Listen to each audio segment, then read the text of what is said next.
Hello and welcome back to another episode of 8-Bit Monsters Monster Deconstruction for D&D 5th Edition. On today's episode, we're going to take a look at the Chain Devil. This is the newest, fourth most favorited video, or viewed video on my YouTube channel.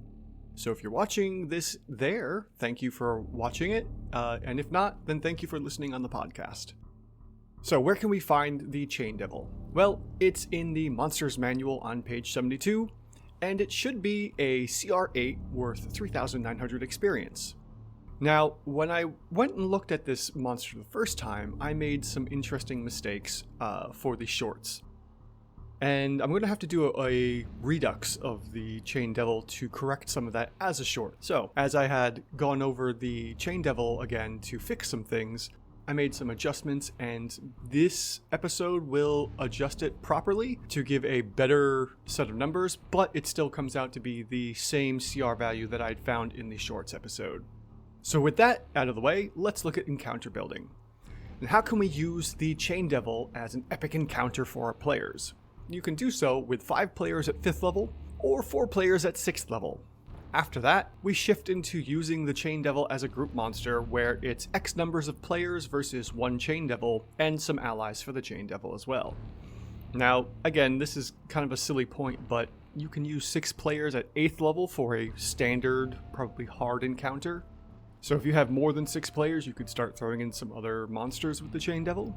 Otherwise, you could use 5 players at 9th level, 4 players at 10th level, 3 players at 11th through 12th level, and 2 players at 13th through 16th level. Again, having 2 or 3, even 4 players is more than likely going to be where you would want to use the Chain Devil as a group monster. Beyond that, we can look at the Chain Devil as a solo monster, and use this on a 1-to-1 basis with our players at anywhere between 17th to 20th level. At this point, you could probably throw in a couple more allies for the Chain Devil to fight with, because generally speaking, our players at this epic level tier of play are going to have a crazy assortment of spells, gadgets, devices, and other things to really ramp up their damage. And swarm monsters. Can we use this as a 1 player to X number of Chain Devils? Technically, probably not. Due to the CR, we're probably not able to swarm our players, and we should try and avoid doing that with these monsters, but then again, your results may vary depending on whether or not your players are extremely geared out. So let's move into the skills and traits. Our Chain Devil has 3 saves, which will affect its DCR later on, that we'll see, and those saves are Constitution, Wisdom, and Charisma. Some interesting choices for our Chain Devil, but these are what D&D gave it nonetheless. Next, it has damage resistances, which will add 1.25 times the hit points, and we'll see this adjustment in the DCR section as well. Now, you may be wondering why it's 1.25. Well, that's because it's based off of the CR rating. The monster's damage resistances and immunities are very reliant on the CR range, as for some reason it's going to be easier for monsters to lose their resistances, so the amount of hit points that are effectively given to the monster are reduced at this point. Because our fiend has a different amount of damage resistances, we'll add this into the DCR section. Next, it also has a couple damage immunities, but because there's only 2 conditions, we're going to ignore this and not apply it into the monster's hit points. Generally, it seems that D&D only takes this into account when there are 3 or more for immunities or resistances, so if there's ever 1 or 2, just ignore that spot. After that, there's really nothing else to worry about. It does have some condition immunities, but those never affect our monster. So we can move right into the actual traits of the Devil. And the first one is Devil's Sight. Because of this, it gives no immediate effect. Really depends on whether or not a caster uses darkness or something along those lines. After that, the Chain Devil also has magic resistance, which will add an effective +2 AC bonus, and we'll see that change as well in the DCR. And last is the reaction that it has, Unnerving Mask. This could add fear to 1 player each turn, and more than likely, the Chain Devil will always have its reaction open unless players are kind of playing foolishly and moving away, triggering attacks of opportunity. Now, because of this fear, and only once per turn, we're going to also increase the hit points again by an additional 1.25. We'll see these changes in the DCR section, which we're going to move into next. In the DCR section here, I have some corrections to make. In the shorts, as I mentioned before, I used an average of the resistances and immunities. I shouldn't have done that.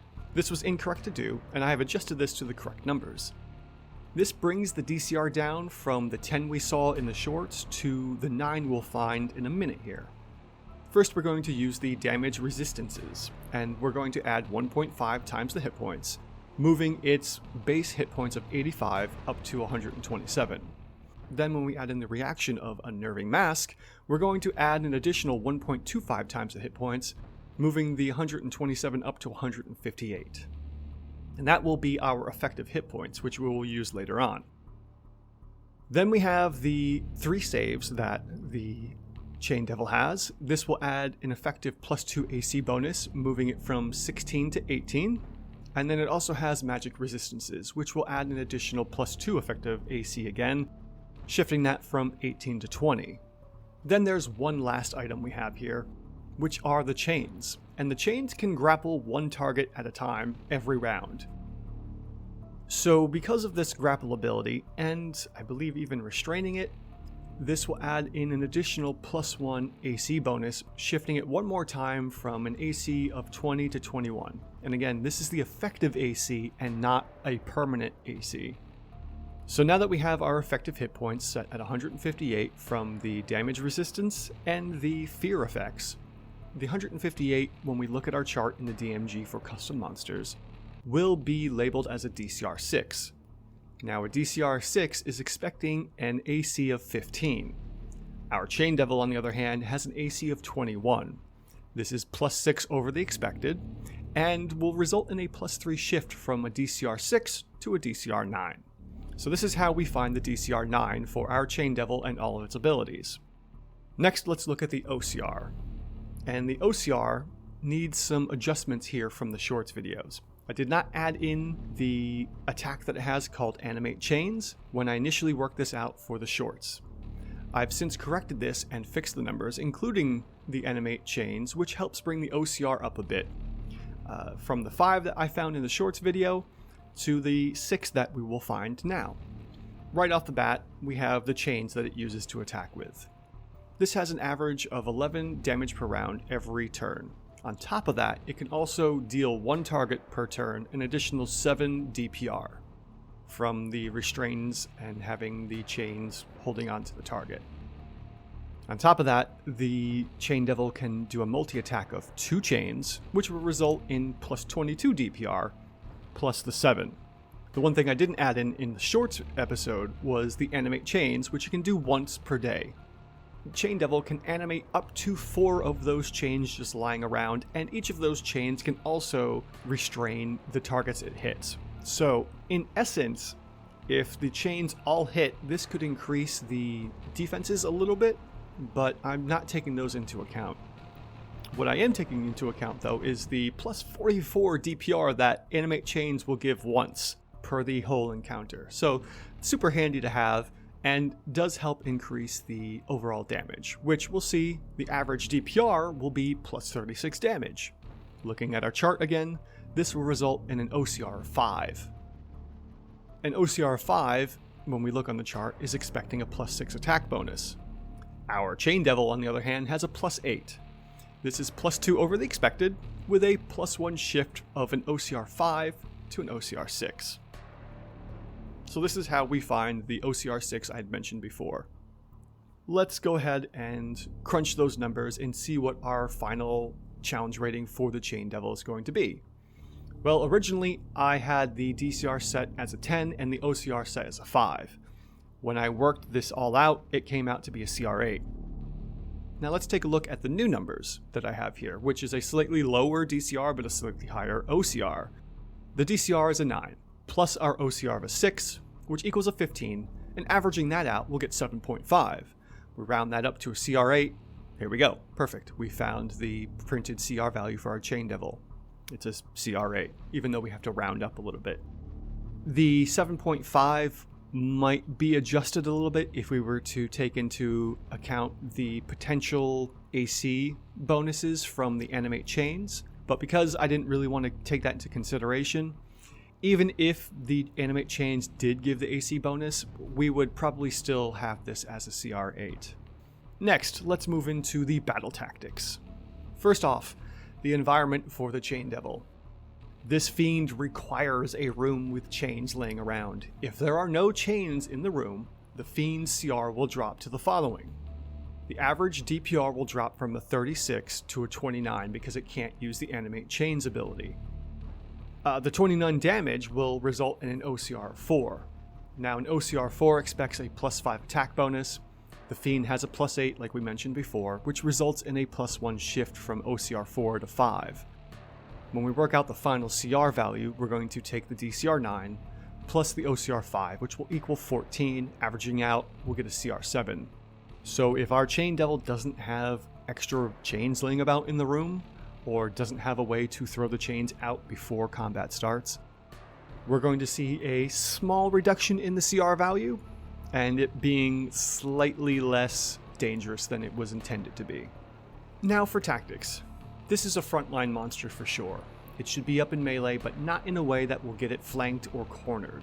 Not to mention the chains have reach, which is great to have, so make use of that to keep the players just out of melee combat as well, specifically the players doing the most damage. After that, also make sure to constantly use the reaction to cause fear in the players.